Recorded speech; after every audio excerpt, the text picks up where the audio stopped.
Oi, eu sou o Bruno. Eu sou o Juan. Eu sou o Samuel. E eu sou o Gil. Estaremos apresentando o nosso trabalho sobre o capítulo 3, Glicose, do livro Os Botões de Napoleão, as 17 moléculas que mudaram a história. Especiarias, o açúcar foi, uma vez, um luxo só acessível aos ricos. A molécula do açúcar afetou o destino de países e continentes à medida que levou à Revolução Industrial, transformando o comércio e as culturas no mundo inteiro. A glicose é um importante componente da sacarose. A molécula da glicose é bastante pequena, tem apenas 6 átomos de carbono, 6 de oxigênio e 12 de hidrogênio. O arranjo espacial dos átomos da molécula de glicose resulta em um doce sabor. O açúcar cristalino extraído da cana chegou à Europa no século XIII, com a volta dos primeiros cruzados. O açúcar era usado na medicina para disfarçar o gosto de outros ingredientes, para atuar como agente de ligação em medicamentos e como remédio. Por volta do século XV, o açúcar passou a ser mais obtido na Europa, mas continuava caro. Um aumento da demanda do produto e preços baixos reduziram a oferta de mel, que havia sido o adoçante usado na Europa e em grande parte do mundo. No século XVI, o açúcar estava se tornando o adoçante preferido das massas. Nos séculos XVII e XVIII, tornou-se ainda mais apreciado com a descoberta de modos de preservar frutas com açúcar e de preparar geleias e gelatinas. Em 1700, o consumo anual per capita estimado de açúcar era de cerca de 1,8 kg. Em 1780, havia se elevado para cerca de 5,5 kg. E em 1790, estava em 7,2 kg. Entre 1900 e 1964, a produção mundial de açúcar cresceu 700%. Esse número reduziu-se um pouco nos últimos anos, e com o aumento do uso de adoçantes artificiais e da preocupação com dieta muito calórica. Escravidão e cultivo do açúcar. Se não tivesse sido a demanda de açúcar, é provável que o nosso mundo fosse muito diferente hoje. Afinal, foi o açúcar que estimulou o tráfico escravista, levando milhões de africanos negros para o Novo Mundo. E foram os lucros obtidos com eles que, no início do século XVIII, ajudaram a estimular o crescimento econômico na Europa. Em muito pouco tempo, os europeus começaram a cultivar açúcar no Brasil, e depois nas Índias Ocidentais. O cultivo da cana-de-açúcar exige muita mão de obra. Diante disso, os colonizadores do Novo Mundo voltaram os olhos para a África. Até aquela época, o tráfico de escravos provenientes da África Ocidental estava basicamente limitado aos mercados domésticos de Portugal e Espanha. Mas a necessidade de braços no Novo Mundo fez aumentar drasticamente o sistema que arrancou milhões de africanos de sua terra natal. Segundo algumas estimativas, cerca de 2/3 dos escravos africanos no Novo Mundo trabalharam em plantações de cana-de-açúcar. Em meados do século XVI, cerca de 10.000 escravos por ano eram enviados da África para diversas plantações. A rápida expansão da demanda de açúcar e o caráter cada vez mais tecnológico do processamento do produto contribuíram para um aumento explosivo do número de pessoas levadas da África para trabalhar nos canaviais. É impossível estabelecer os números exatos de escravos que foram vendidos no Novo Mundo. Em 1820, mais de 500 seres humanos ainda eram apanhados em navios negreiros com destino ao Brasil, no espaço de cerca de 150 metros quadrados por 90 centímetros de altura. Alguns historiadores calculam que mais 50 milhões de africanos foram enviados para as Américas ao longo dos 3 séculos e meio de tráfico escravista. Esse número não inclui os mortos nas excursões de caça a escravos, os que pereceram na viagem do interior do continente até os litorais africanos, e tampouco os que não sobreviveram aos horrores da viagem, que veio a ser conhecida em inglês como The Middle Passage. Nessa altura, os navios negreiros já haviam trocado sua carga humana por minério e produtos das plantações, geralmente rum, algodão e tabaco. O açúcar e seus produtos foram, de fato, a fonte do enorme aumento do capital e da rápida expansão econômica necessária para alimentar a Revolução Industrial Britânica e mais tarde a francesa, no final do século XVIII e no início do século XIX. Doce química. A glicose é o mais comum dos açúcares simples, por vezes chamados monossacarídeos. Refere-se a uma unidade em contraposição a disacarídeos, de 2 unidades, ou os polissacarídeos, de muitas.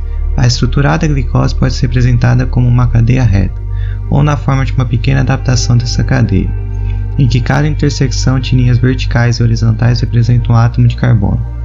Um conjunto de convenções com que não precisamos nos preocupar confere números aos átomos de carbono, com o carbono número 1 sempre no alto. Isso é conhecido como fórmula de projeção de Fischer. Em homenagem a Emil Fischer, o químico alemão que em 1891 determinou a estrutura real da glicose e de vários outros açúcares relacionados. Ainda podemos representar açúcares como a glicose na forma dessa cadeia reta, mas hoje sabemos que eles existem normalmente numa forma diferente, como estruturas cíclicas. As representações dessas estruturas cíclicas são conhecidas como fórmulas de Howard, assim chamadas por causa de Norman Howard, o químico britânico que ganhou o Prêmio Nobel de 1937.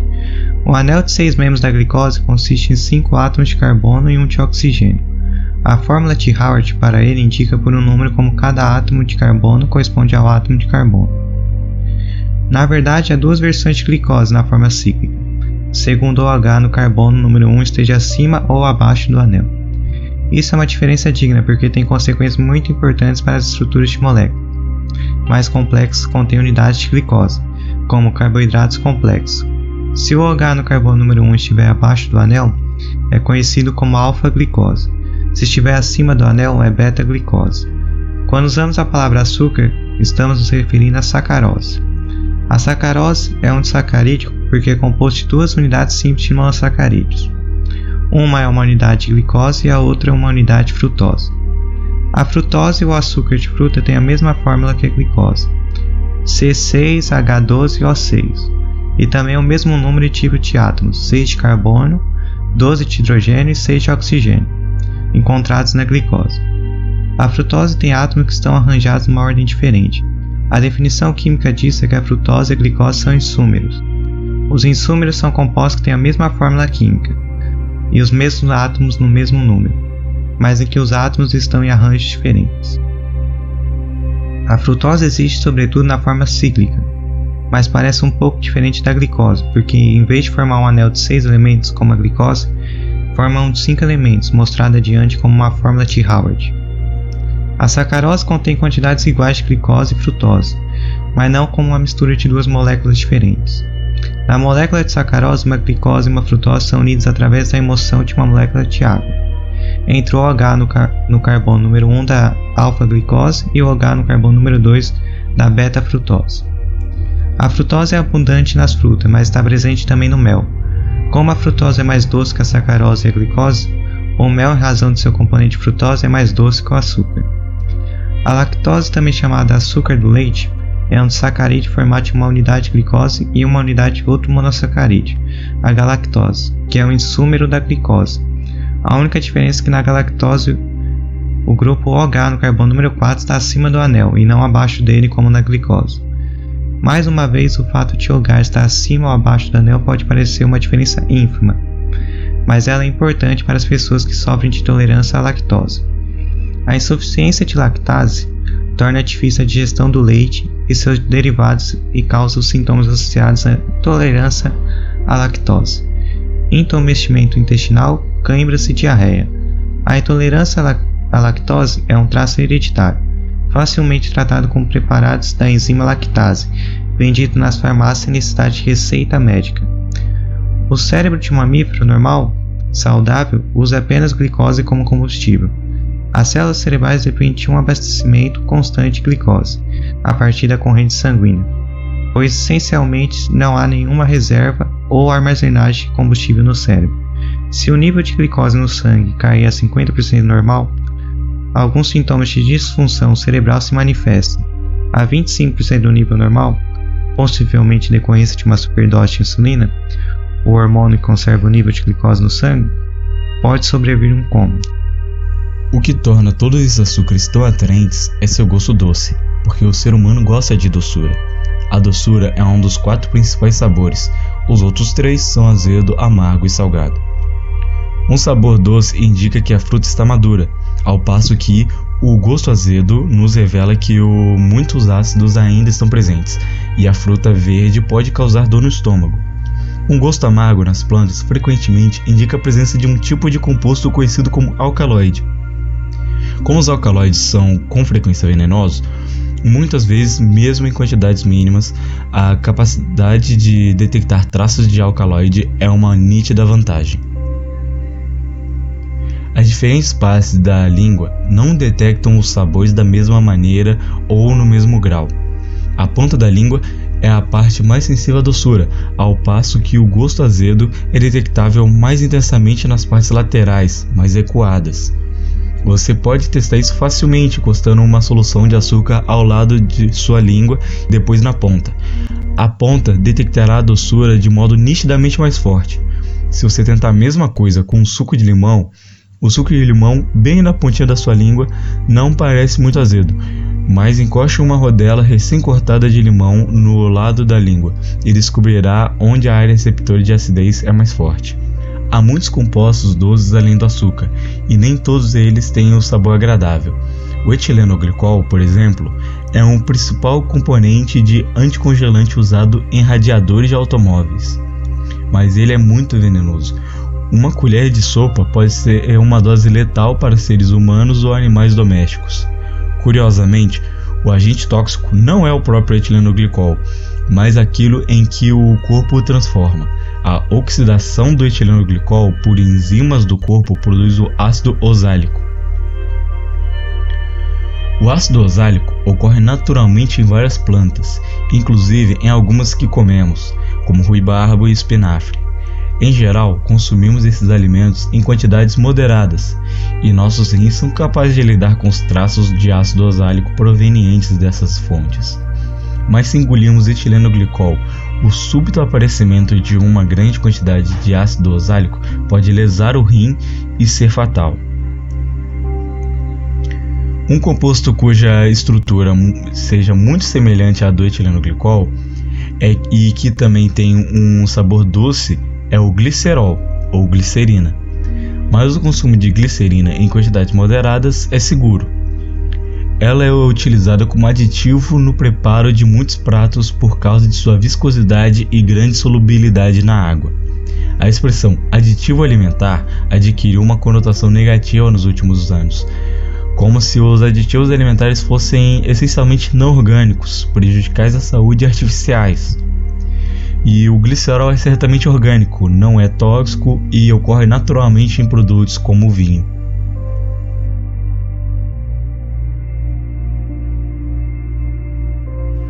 Além de ter uma estrutura química que imita de algum modo a geometria dos açúcares, permitindo-lhe ajustar-se ao receptor para a doçura e ligar-se a ele, um adoçante artificial precisa ser solúvel na água, não tóxico e muitas vezes não metabolizado no corpo humano. Essas substâncias costumam ser centenas de vezes mais doces que o açúcar. O primeiro dos adoçantes artificiais modernos a ser desenvolvido foi a sacarina, que é um pó fino. Em 1879, um estudante de química da Universidade de Johns Hopkins descobriu que a sacarina era intensamente doce. A sacarina não tem nenhum valor calórico e não se levou muito tempo, 1885, para começar a explorar comercialmente essa combinação de doçura e ausência de calorias. A ideia original foi usá-la como um substituto do açúcar na dieta de pacientes diabéticos, mas rapidamente o adoçante passou a ser visto como um substituto do açúcar pela população em geral. A preocupação com a possível toxicidade da substância e o problema de um gosto metálico que ela deixava na boca levou ao desenvolvimento de outros adoçantes artificiais, como o ciclamato e o aspartame. Não há nenhum adoçante completamente isento de problemas. Embora já seja usada por mais de 100 anos, a sacarina não foi a primeira substância a servir como adoçante artificial. Essa honra cabe provavelmente ao acetato de chumbo, por fórmula PbC2H3O2,2, usado para adoçar o vinho nos tempos do Império Romano. O acetato de chumbo, conhecido como açúcar de chumbo, era capaz de adoçar uma safra inteira sem causar maior fermentação, o que teria ocorrido com a adição de adoçantes como o mel. Os sais de chumbo são doces, muito insolúveis, mas todos são venenosos. O acetato de chumbo, por sua vez, é muito solúvel e sua toxicidade era obviamente desconhecida pelos romanos. Os romanos costumavam também armazenar vinho e outras bebidas em recipientes de chumbo, e suas casas eram abastecidas de água por meio de canos de chumbo.